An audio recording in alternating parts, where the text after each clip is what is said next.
ಥು ಥು ಥು. ಸಾವು. ಸೊಳ್ಳೆ ಇರುವ ರೈಲ್ವೆ ಸ್ಟೇಷನ್ಗೆ ಯಾವತ್ತು ಬೇಗ ಬರಬೇಡಿ ಆಯ್ತಾ. ಅವಾಗಿಂದ ಈಗ ಆಡ್ತಾ ಕೂತಿದ್ದೀನಿ. ಇದ್ದಾರೆ ರೈಲ್ವೆ ಸ್ಟೇಷನ್ಲಿ ಕರೆಂಟ್ ಹೋಯ್ತಾ? ಓ ಬೆಳಿಗ್ಗೆ ಆಯ್ತು, ಸಾರಿ. ಈ ರೈಲ್ವೆ ಸ್ಟೇಷನಲ್ಲಿ ಈ ತರ ಸೊಳ್ಳೆ ಕಚ್ತಾ ಇದ್ರು. ಹಿಂದಗಡೆ ಇಬ್ಬರು ಮಲಗಿದವರು ನೋಡೋಣ, ನಂಗೆ ಖುಷಿ ಆಗ್ತಾ ಉಂಟು. ಚಿಂತಿಲ್ಲದವನಿಗೂ ಸಂತೆಯಲ್ಲಿ ನಿದ್ದೆ, ಸೊಳ್ಳೆ ಕಚ್ಚಿದವನಿಗೂ ರೈಲ್ವೆ ಸ್ಟೇಷನ್ ಅಲ್ಲಿ ನಿದ್ದೆ.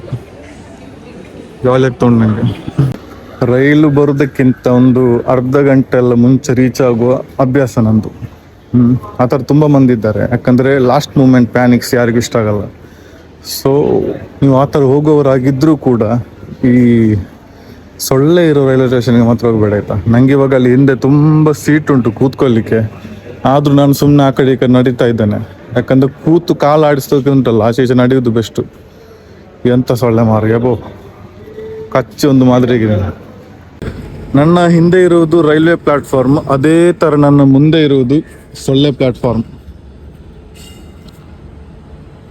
ಇವಾಗ ನಿಮ್ಗೆ ಕರೆಕ್ಟ್ ಅರ್ಥ ಆಗಿರ್ಬೇಕು ಸೊಳ್ಳೆ ಎಲ್ಲಿಂದ ಬರ್ತದೆ ಅಂತ. ಒಮ್ಮೆ ನೋಡಿ ಅಂತಿದ್ವಿ ಎಂತ ಅವಸ್ಥೆ. ಮತ್ತೆ ಸಾವು. ಸೊಳ್ಳೆ ಕಾಟ ಜಾಸ್ತಿ ಆದಾಗ ಉಂಟಲ್ಲ, ಹೀಗೆ ಇಂಜಿನ್ ಹತ್ರ ಸ್ವಲ್ಪ ಹೊತ್ತು ನಿಲ್ಲಿ. ಇಂಜಿನಿಂದ ಗಾಳಿ ಬರ್ತಾ ಉಂಟು ಹೊರಗಡೆ, ಅವಾಗ ಸೊಳ್ಳೆ ನಿಮ್ಮ ಕಾಲಿಗೆ ಕಚ್ಚುದಿಲ್ಲ, ಅಷ್ಟು ಸ್ಪೀಡಾಗಿ ಗಾಳಿ ಬರ್ತಾ ಇರ್ತದೆ. ಈ ಐಡಿಯಾ ಇಷ್ಟ ಆಗಿದ್ರೆ ಫಾಲೋ ಮಾಡಿ, ಕಮೆಂಟ್ ಮಾಡಿ, ಶೇರ್ ಮಾಡಿ, ಸಬ್ಸ್ಕ್ರೈಬ್ ಮಾಡಿ.